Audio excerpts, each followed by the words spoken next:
Hello বন্ধুরা, আজকে তোমাদেরকে আমি আমাদের গ্রামের ধান ক্ষেতের ভিডিও করে দেখাবো। দেখো, ধান অলরেডি পাকার সময় হয়ে গেছে এবং আর কিছুদিন গেলে দেখা যাবে ধান পেকে যাবে।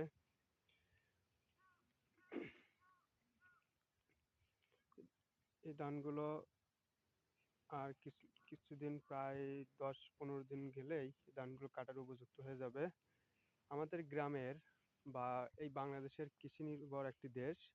এই কৃষি নির্ভর দেশের মধ্যে এই কৃষিকাজটাই হলো অন্যতম মানুষের বেশিরভাগ লোকের পেশা এবং এই কৃষিকাজ করে মানুষ মূলত তাদের অধিকাংশ কৃষক তাদের জীবিকা নির্বাহ করে।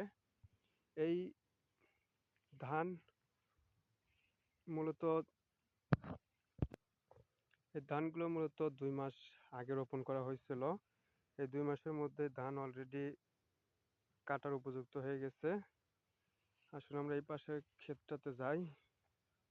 এই পাশের ধান ক্ষেতটা আরো একটু বেশি কাঁচা, আরো কিছুদিন গেলে এটা পাকার উপযুক্ত হয়ে যাবে।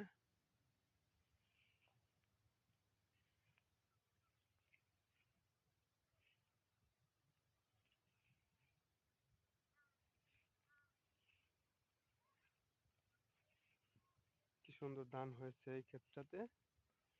এটা হলো ড্রেন। এই ড্রেনের মাধ্যমে কৃষিক্ষেতে পানি দেওয়া হয়। ওই পাশে দেখা যায় যে ওই যে ডিপ কল, ওই ডিপ কল থেকে মূলত পানি আসে। পানি এই ড্রেনের মাধ্যমে এই ক্ষেতগুলোতে সরবরাহ করা হয়ে থাকে।